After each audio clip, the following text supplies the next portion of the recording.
Hello, magandang hapon uli sa inyo mga kababayan ko. So meron tayong mga pag-uusapan na topic. Unahin natin 'to, no. So, kumakalat daw yung video na yung pag-prank niya dun sa pamangkin niya si Alex Gonzaga. Sabi daw baka matrauma daw yung bata, 'di ba? Alex Gonzaga pinagsabihan sa prank kay Polly. Umani ng reaction at komento mula sa netizen ang ginawang prank ng social media personality, actress at TV host na si Alex Gonzaga matapos niyang tila takutin ang pamangkin na si Polly Soriano. Si Polly Soriano ay bunso at baby girl ni na Ultimate Multimedia star Tony Gonzaga at director Paul Soriano. So tingnan nga natin yung video. Ito yun ano.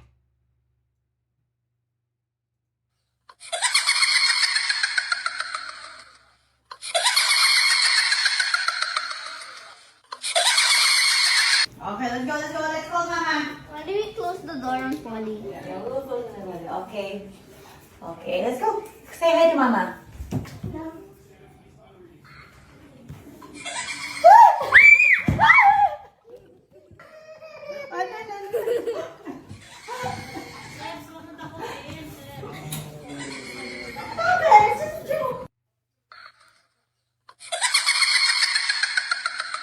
Traumatic nga naman yun, men. Kahit pa sabihin mong saglit lang, no? Ano yun? Pwede lagnatin yung bata dun eh. Sa ganun eh. Although na nakakatawa, ano. Pero, sometimes, ano eh. Traumatic yun, men. Mga ganong kaliit na bagay. Hanggang pagtanda niya yan, madadala niya yan. Diba? Oo nga naman. May mga prank kasi na na alam mo yun yung nakakatawa talaga pero pag may kinalaman sa fear, ano yun eh, pwede maging, kaya naiintindihan ko yung mga netizen. Hindi, sa tingin nyo? Okay ba yun? Yung ginawa niya na yun?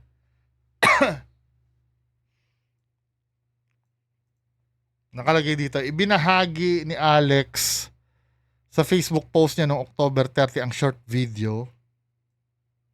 I-zoom natin. Ang short video joke niya kay Polly sa loob ng palikuran. Tapos, magtataka pa ako bakit masungit sa akin si Polly. Mababasa sa caption. Sa text caption naman ng mismong video, mababasa, "Me as an auntie when their parents are away." Makikita sa video na inilapit ni Alex si Polly sa isang gadget na nakasetup sa loob ng banyo. "Say hi to mama," ani Alex. Nang tingnan naman ito ni Polly, makikitang napanatili itong pagtakbo at bahagyang umiiyak. Lalabas na sana ang bata subalit mabilis na sinara ni Alex ang pinto ng kanyang banyo. Ilang segundo lang naman itong nagtagal at binuksan naman ito ni Alex. Oo nga naman, pero kahit na eh. Ipinakita rin ni Alex ang behind the scene ng pananakot na kasabwat daw ang kuya ni Polly na si Steve ba? Yan ba ang name? Ano na rin sila, nag-shoot na rin sila ng behind the scenes dahil alam nila na pwedeng maging controversial yung post. Maririnig na sinabi ni Alex na joke lang yon kay Polly. May maririnig din ng isang boses babae sa video na nagsasabing, "Huwag niyang takutin ang pamangkin." Agad naman niyang inalo ang pamangkin at pinrosesong biro lang ang ginawa. Kahit na, 'di ba? Marami naman ng netizen ang naaliw sa eksena at nang magtita at sinariwa ang ginagawa rin nila sa pamangkin nila. Gawain talaga ng mga tiyahin yan eh. Di ganun. Subalit, ilang netizens ang tila sineryoso ito at pinagsabihan si Alex na wag nang ulitin takutin ng bata at baka matrauma siya sa pagbabanyo mag-isa. Totoo, 'di ba? trauma po yan sa ganyang age. Wag po ganyan, Miss Alex. Sa ganyang edad, hindi dapat tinatakot ang bata. Kasi murang isip pa sila. Tumatanim yan sa isip nila, baka lumaking matatakotin ang bata. Sa ating matatanda, natutuwa tayo, pero iba effect sa bata. Huwag mo nang ulitin, Tita Alex, ha? I agree din po, it could cause trauma. Totoo, kasi yung mga age na yun, nagde-develop pa yung mental state ng bata eh. Parang, ako, ang na-experience kong fear dati, pero na-overcome ko na, alam yung clown? Takot na takot ako dati sa may clown eh. Basta may clown, ako nakikita. Kasi parang may napanood akong video dati no na horror yata siya. Na clown yung palabas. Hindi It, may lumang movie ba ang It? Basta clown siya. Kaya every time na nakakakita ako ng clown talaga, nag-freak out ako nun. Pero nung lumaki-laki na ako, kasi naalala ko nun, 'di ba ang mascot ng McDonald's, 'di ba, clown? Takot na takot ako dun dati. Pero mga siguro late high school ko na dahil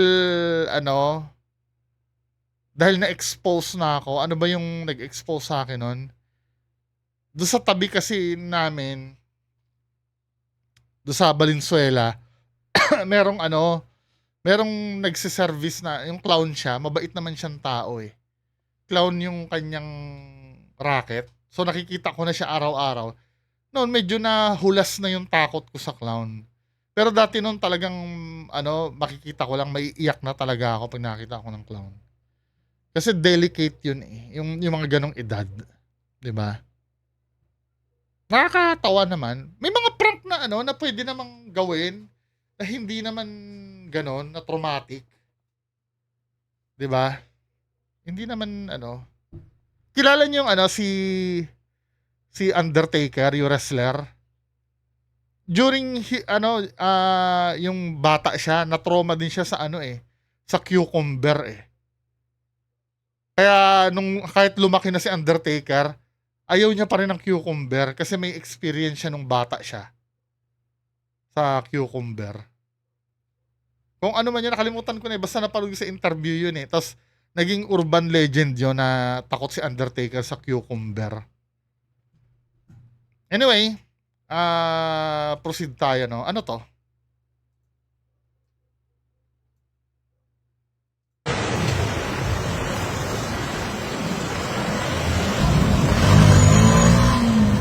Under the influence. Siguro lasing.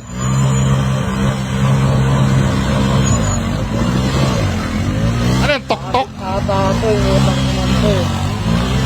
Kanina pa yan eh. Kanina pa.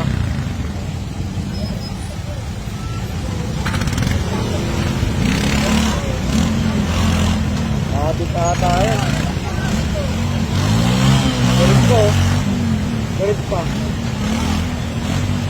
Papatawag ka ng LTO na naman dyan, men.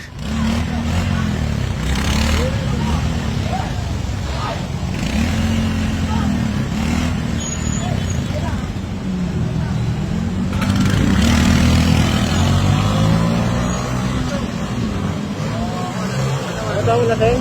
Lasing? Lasing?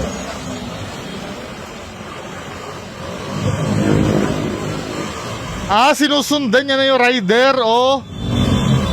Galit siya dun sa rider.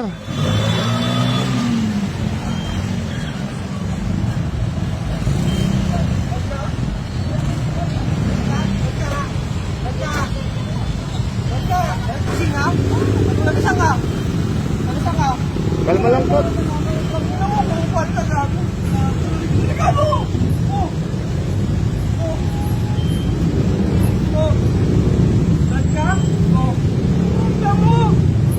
Tingnan mo.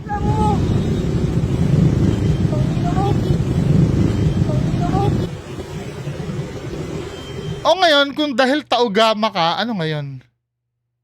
May dapat bang ikapangamba? Don't get me wrong ha. May mga kabarkada rin akong taugama eh. Pero kung sa tingin mo kukonsintihin ka ng grupo mo? Ano, ang baba naman ng tingin mo diyan sa samahan niyo na alam mo 'yun, parang bata na porket tao gama ka, kukonsintihin ka na sa pagiging tao gama mo, sa kagaguhan mo, 'di ba? Parang sa totoo lang pinahiya mo yung grupo mo diyan, sa ginawa mo na 'yan. Hindi, ano ba? Wait, ano ba yung ano?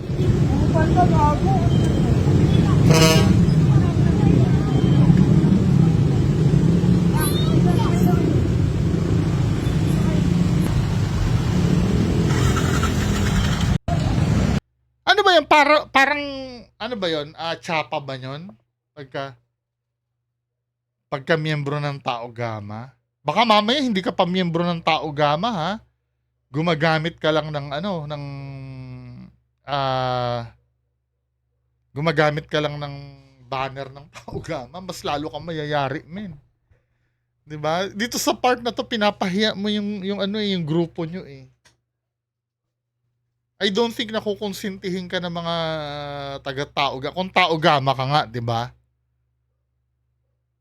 Meron ba yung mga Tao Gama diyan, may ano ba kayo, parang rules ba kayo sa pagtitiwalag? Kung meron man, ano yung mga grounds na yon para masabing ititiwalag kayo?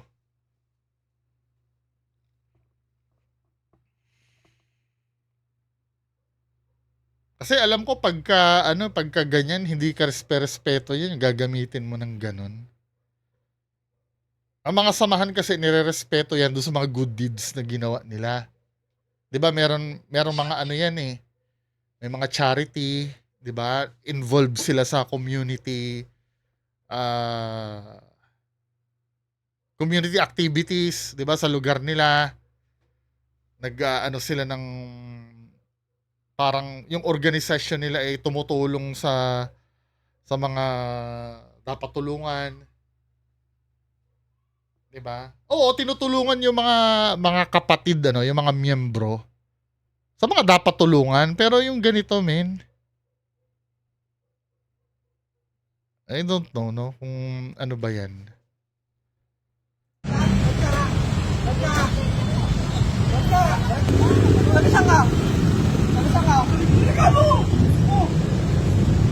Kasi irereklamo daw siya. Kinuha yung banner ng Tao Gama.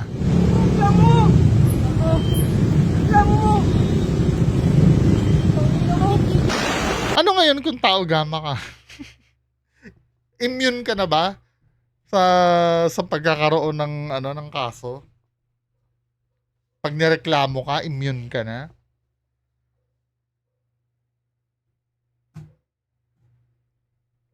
Minsan ang kitid ng isip ng tao, no? Pagka halimbawa miyembro ng isang ganyan. 'Di ba? Halimbawa, miyembro ka ng ano pa ba yung mga nakikita ko? Miyembro ka ng Eagles, miyembro ka ng Acro, ng ano, na parang isip bata na ginawang gang. Parang gang yung samahan, 'di ba? Para bang automatic alam na nila na may sasalba sa kanila pagka pinakitang miyembro. Ewan ko, baka mamaya ang magpaano pa sa inyo yung mga taga-Tao Gama din. Feeling ko hindi nila kukonsintihin yan, eh.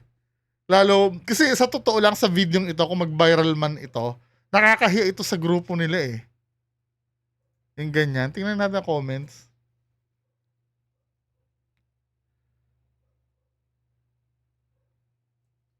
Sabi nitong isa, hindi ata na-orient ito, full swing ka sa akin. Bigyan ng DA para di pamarisan. Hindi tinotolerate yung mga ganitong asal. Sabi ko na, eh.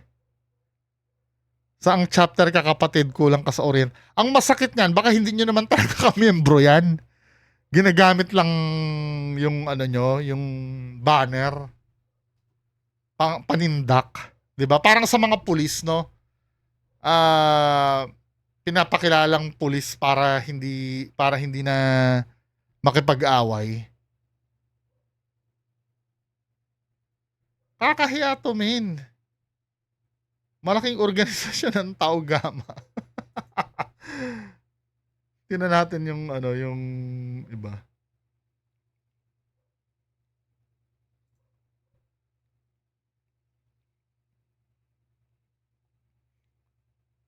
Yari na naman kaso wala naman yata lisensya.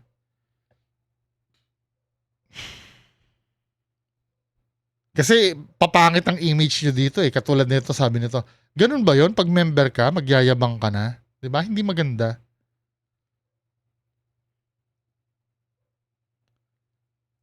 Baka mamaya Tau Gama pa yung magsumbong sa'yo sa LTO eh. 'Di ba? Bigyan nyo ng karampatang action member nyo, Tau Gama fee. Masyadong mainitin, hindi makatao ang datingan.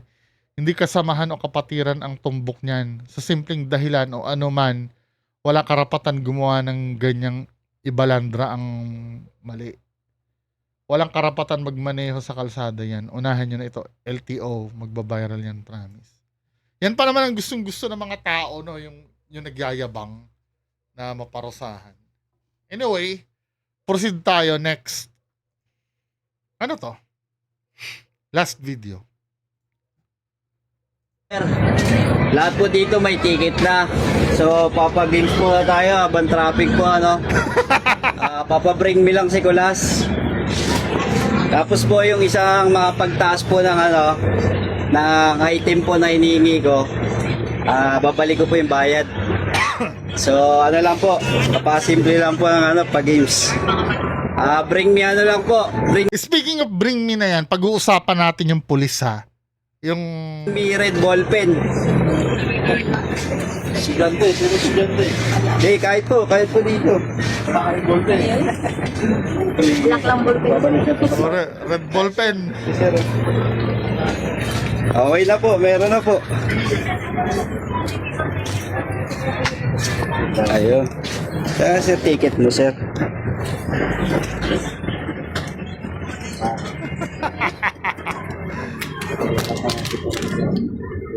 Student, no? Refund. Okay to ah. Book natin bayad ni sir. Ito okay to. Okay, di ba? Pangalan mo, sir? Ha? Sir, sir Benz, kayo? Thank you po. Thank you, sir. Ayun. Okay, no? Simple lang. Hindi mo kailangang gumastos ng malaki dyan sa mga bring me na yan eh. Yung ganyan. Pero kaya lang, ba't parang hindi masasaya yung pasahero? Then, natatawa ako kasi parang hindi nila na-enjoy. Pero kung tutuusin, maganda ito. Diba? Pa-games. Bring me ano lang po. Bring me red ball pen. Pero pagka tumagal-tagal yan, may enjoy din nila yan. Kasi nakakaburyo nga naman talaga sa traffic, no? Now, proceed nga tayo doon sa ano, doon sa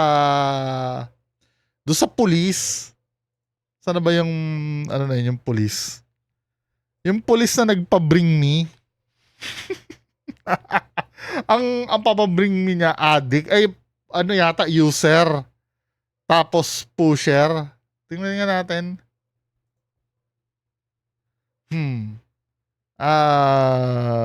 Police. Bring me. So, panoorin natin to. Paiimbestigahan na po ng liderato ng PNP ang kakaibang Bring Me Challenge. Ay, maganda yan, Jen. Ah! Di ba, may mga laro-laro, di ba? Oo. Bring me 1,000 pesos. Yan, oh. Bring me ganito. Oh, bring pinakagwapong tatay. Hindi ako nahihila sa ganyan eh. Oo. Nagpa-contest yung police. Ah, ganon. Ang nangyari, ayan. Pakinggan natin. Napasama siya. Napasama. Ano ba yung bring me na niyan? Oo. Mar. Ha? Mar. Yes, Jen at Nelson, no, inalis na nga sa kanyang pwesto itong police doon sa viral video na may kakaibang Bring Me Challenge. Nag-aalok itong police ng 2 hanggang 5,000 pisong premyo para sa sinuman na makakapagdala ng drug user at street level pusher na-post yung video noong October 31 sa social media account ni Police Corporal Johnny Amol. Ako, kung akong tatanungin, hindi dapat pinapayagan mag-vlog itong mga pulis eh. Or kahit yung naka-uniform sila, hindi dapat eh. Kasi, di ba, may trabaho ka eh. Dapat yung trabaho mo, 100% ka dapat do sa trabaho. Okay lang mag-vlog ka siguro kung off-duty ka, no? Pwede naman tayo mag-sideline kahit sino eh. Pero yung naka-uniform ka na ganyan, sabagay, wala naman ang huhuli. Wala naman siguro silang nilalabag sa batas. Pero kung akong tatanungin, kasi may trabaho ka eh, hindi dapat binablog yung mga ganyan eh. Or hindi ka dapat nagbablog na naka-uniform ka. 'Di ba? Di-discourage dapat yan. May mga vlogger naman, yung sa traffic, 'di ba? Yung police, may police nun eh. Na nagbablog nun eh. Pero sana hindi sila Na nakatalaga sa Talisay Police Station dyan sa Cebu. Sa isa pang video noong November 2, unregistered firearms naman ang ipinadadala ng police sa kanyang ayon sa PNP, Ayos unregistered firearms. ayon sa kanilang Ginawang police yung mga ano eh. police operational procedure Delikado yun, di ba? Malay mo. ang ginawa ng police, kaya sumasa ilalim siya ngayon sa investigasyon. Inatasan na rin ng police ng kanyang superior na alisin yung video na maaari daw makaapekto sa imahe ng PNP. Iginiit ng PNP na ang online activity ng kanilang mga tauhan, personal man o official function ay dapat na naayon sa kanilang alituntunin at pasado sa kanilang ethical guidelines. Umaasa ang liderato ng PNP na magsisilbi itong babala sa lahat ng pulis na tiyakin na maging responsable sa kanilang mga aksyon at hindi maisaalang-alang ang karangalan at kredibilidad ng kanilang organisasyon. Nelson, Jen. Pero ay sabihin, ito bang pulis na ito, taga PDEG, Mar? Well, naka-assign siya Jen sa ang binanggit lang sa Talisay Police Station. Hindi nabanggit yung kanyang specific unit no. Pero doon sa kanyang Paano yun? Halimbawa, may 2,000 ka, magdadala ka ng user. Ano yung kakalad ka rin mo? Tapos street level pusher. Parang, syempre hindi naman papayag na idala sa pulis yung pusher, di ba? Baka mamaya mapahamak pa yung magbibring me sa kanya nun. Medyo delikado nga itong mga video may kaugnayan sa drug operation. Itong drug user nga at yung street level pusher, yung kanyang subject doon sa kanyang Bring Me Challenge. Pero meron din siyang isang video na patungkol naman doon sa mga loose firearms o unregistered firearms na depende naman daw ang halaga ng premyo doon sa kalibre ng baril na kanilang isusurrender sa otoridad. Yun. Yung sa droga, siyempre, hindi mo na pwede dali kung wala kang ebidensya. Alam ka namang, ito po, adik ito. Paano kung gusto lang, 2,000. Yung baril, at least makikita mo, may ebidensya kang... Pero kahit na... Loose firearm, no? Pero yung Bring Me... Kasi, ibig sabihin, isusuko yung firearms? Ganon? Paano kung mamahalin yung firearms sa mapapanalunan mo lang 5,000? Ba't mo isusuko yun, di ba? Adik, mukhang mahirap ngayon. So ano siya? Ano na ang estado niya? Dapat may drug test na dala-dala. Pagiging pulis, Mar? Wala. Ngayon, Jen, ni-relieve muna siya sa kanyang pwesto. Binigyan lang siya ng admin duty habang hinihintay yung resulta ng investigasyon niyon sa kanya. Saan kaya galing yung pera niyang pinampapapremyo, no? Marami siyang dalang pera, oh. Sweldo niya siguro sa ano yan. Parang lang, patrolman, eh. Mar? Corporal Jet. Corporal, parang PO2, PO3, mga ganon. PO1. PO2 Jet. PO2. Dating yung PO2, yung corporal. Ayun. At yun nga, iniimbestigahan. Kasama sa iniimbestigahan ng PNP, yung cash prize ba na yun, personal na pera nitong police. Pero Malamang niya, kita niya yan sa vlog. inaalam din kung ito ba ay ano ba to? Ito ba ay content niya lang o napagkatuwaan niya lang? Kasama yan sa iniimbestigahan ngayon. Kasi kahit nasabihin mong content mo lang yan eh. Nag-o-offer ka ng cash sa tao. Uso pa naman yung ganyan, di ba? yung nagbi-bring me na yan. Kahit pa sabihin mong joke-joke yan eh. Eh paano kung may magseryoso niyan sa hirap ng buhay ngayon? Just imagine 5,000 no? Eh kilala mong pusher itong si Juan na kapitbahay ko. 'Di ba? Kakalad ka rin ko si Juan diyan. Baka mamaya ako pa yung mapatay ni Juan eh. ng PNP. Ayun. Parang content lang niya yun. Oo, Doon ganun. yata siya Kahit kumikita. na, Wala naman natin nagdala ng adik. Wala. Mar, salamat ng marami, ha? kahit na hindi pa rin maganda no. Ano masasabi niyo doon mga kababayan ko? Yun lang po muna. Magandang hapon sa inyo lahat. Bye-bye.